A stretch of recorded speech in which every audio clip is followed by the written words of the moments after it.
السلام علیکم ورحمۃ اللہ وبرکاتہ۔ الحمد للہ الذی ہدانا لہذا وما كنا لنہتدی لولا ان ہدانا اللہ۔ تمام قسم کی حمدیں اللہ جل شانہ کے لیے، درود و سلام سید الانبیاء امام المرسلین حضرت محمد صلی اللہ علیہ وسلم پر۔ ہم آپ کی خدمت میں بیان کر رہے ہیں فتاوی ارکان الاسلام، وہ فتوے جن کا جواب یا وہ سوالات جن کا جواب شیخ محمد بن صالح عثیمین رحمۃ اللہ علیہ نے دیا، اور وہ سوالات جو ارکان اسلام کے بارے میں ہیں۔ سائل پوچھتا ہے کہ رات کے آخری حصے میں نزول باری تعالی سے کیا مراد ہے؟ ہم کہتے ہیں کہ رات کا آخری حصہ ثلث الاخیر، اس میں اللہ رب العزت پہلے آسمان پر نازل ہوتے ہیں، تو کہتے ہیں اس سے کیا مراد ہے؟ سائل نے جو سوال کیا وہ کہتے ہیں کہ یہ معلوم ہے کہ رات کرۃ ارض پر گھومتی ہے، یعنی زمین گھوم رہی ہے، کہ رات کرۃ ارض پر گھومتی رہتی ہے، اور اللہ عز و جل آسمان دنیا پر اس وقت نزول فرماتے ہیں جب رات کا آخری تہائی حصہ باقی رہ جاتا ہے۔ تو اس کا مفہوم تو یہ ہوا کہ اللہ تعالی ساری رات ہی آسمان دنیا پر رہتے ہیں۔ تو کہتے ہیں کہ اس اشکال کا، اس شبہ کا مجھے جواب چاہیے، سائل کہتے ہیں۔ شیخ رحمۃ اللہ علیہ نے اس کا جواب ان الفاظ میں عنایت فرمایا۔ کہتے ہیں ہم پر یہ واجب ہے کہ اللہ تعالیٰ کے ان اسماء و صفات پر ایمان رکھیں جن کے ساتھ اس نے اپنی ذات پاک کو، اپنی کتاب یا اپنے رسول کی زبانی موسوم و موصوف قرار دیا ہے، اور اس بارے میں قطعاً کسی تحریف یا تعطیل یا تکییف یا تمثیل سے کام نہ لیں۔ شیخ حفظہ اللہ کہتے ہیں تحریف کا تعلق نصوص سے ہے۔ نصوص قرآن و حدیث کی، قرآن کی جو آیات ہیں، نبی صلی اللہ علیہ وسلم کی جو احادیث مبارکہ ہیں، تحریف کا تعلق ان سے ہے۔ تعطیل کا اعتقاد سے، تکییف کا صفت سے، اور تمثیل کا بھی صفت سے ہے۔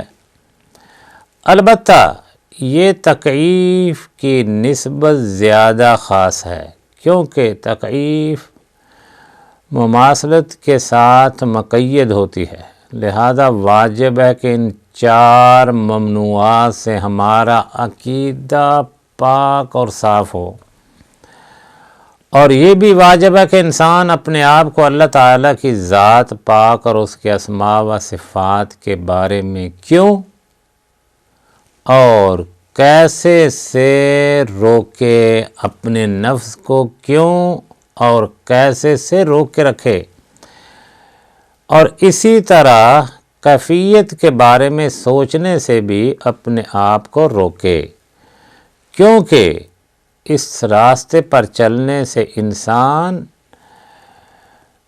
بہت استراحت محسوس کرتا ہے یا کرے گا۔ سلف کا اس بارے میں یہی طریقہ تھا۔ ایک شخص امام مالک بن انس کے پاس آیا اور اس نے کہا، اے ابو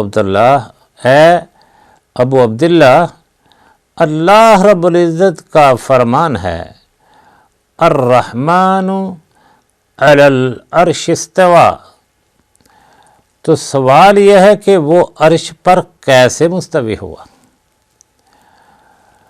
آپ نے سر جھکا لیا۔ کس نے؟ امام مالک بن انس رحمت اللہ علیہ نے۔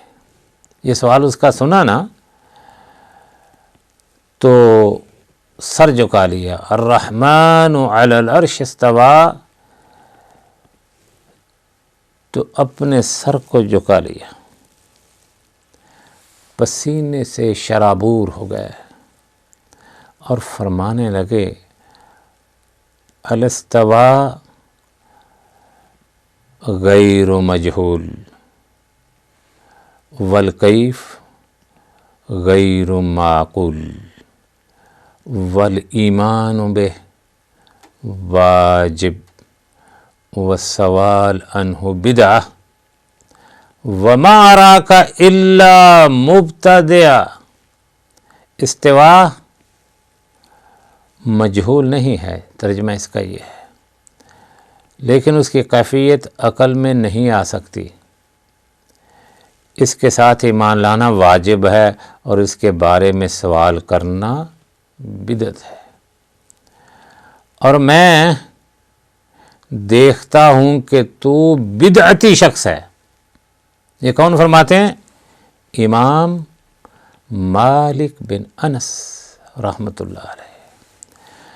اس شخص نے جو یہ کہا کہ اللہ تعالیٰ آسمان دنیا پر رات کو اس وقت نزول فرماتا ہے جب رات کا تہائی حصہ باقی رہ جاتا ہے، تو اس سے یہ لازم آتا ہے کہ وہ ساری رات ہی آسمان دنیا پر رہتا ہے، کیونکہ رات تو ساری زمین پر گھومتی ہے، لہذا ثلث رات کا تہائی حصہ ایک جگہ سے دوسری جگہ منتقل ہوتا رہتا ہے۔ بات کہنے کا مقصد یہ سوال شاید سمجھ میں نہ آیا ہو آپ کی کہ اللہ کے نبی صلی اللہ علیہ وسلم نے فرمایا اللہ رب العزت رات کے آخری حصے میں آسمان دنیا پر نازل ہوتے ہیں۔ سائل کہتا ہے کہ جب ادھر عشاء ہوتی ہے تو کسی دوسرے ملک میں رات کا آخری حصہ ہوتا ہے، جب کسی میں آخری حصہ ہوتا ہے تو کہیں عشاء ہوتی ہے، تو اس لیے ساری رات میں لازم کسی نہ کسی ملک میں رات کا آخری حصہ ہوتا ہے۔ تو اس سے مراد ہے کہ ساری رات ہی اللہ رب العزت آسمان دنیا پر، یعنی یہ جو آخری آسمان ہمیں نظر آتا ہے اس پر رہتے ہیں۔ یہ ہے شیخ کہتے ہیں کہ اس کے جواب میں ہم یہ عرض کریں گے کہ جب نبی اکرم صلی اللہ علیہ وسلم نے یہ بات بیان فرمائی تھی کہ اللہ تعالی ہر رات کے آخری ثلث میں آسمان دنیا پر نزول فرماتا ہے، تو صحابہ اکرام میں سے کسی نے آپ سے یہ سوال نہیں پوچھا تھا کہ رات تو گھومتی ہے ساری دنیا پر، تو اس لیے اللہ رب العزت ساری رات ہی آسمان دنیا پر رہتے ہیں۔ یہ کسی کے ذہن میں سوال نہیں آیا، حالانکہ وہ تو افضل ترین لوگ تھے۔ اللہ رب العزت نے ان کے بارے میں رضی اللہ عنہم ورضوا عنہ کہا۔ اگر کسی فرما بردار مومن کے دل میں یہ سوال آتا تو اللہ تعالیٰ اور اس کے رسول اسے ضرور بیان کر دیتے۔ تو اس لیے اس کے جواب میں ہم یہ کہہ سکتے ہیں کہ جب تک ہماری جہت میں رات کا ثلث الاخیر باقی رہتا ہے اس میں نزول بھی باقی رہتا ہے، اور جب رات بیت جاتی ہے تو نزول بھی ختم ہو جاتا ہے۔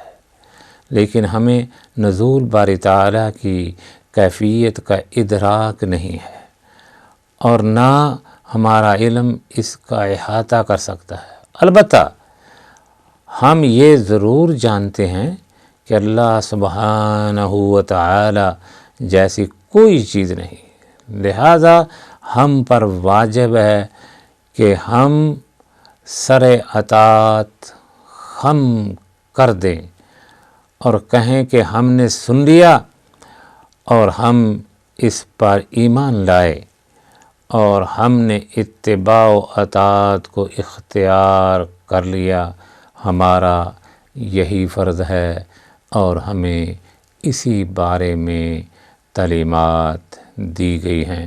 دعا ہے اللہ رب العزت ہمیں کتاب و سنت پر عمل پیرا ہونے کی توفیق عطا فرمائے، اور اللہ رب العزت ہمیں شک و شبہات سے دور فرمائے۔ اللہم صلی علی محمد وعلی آل محمد۔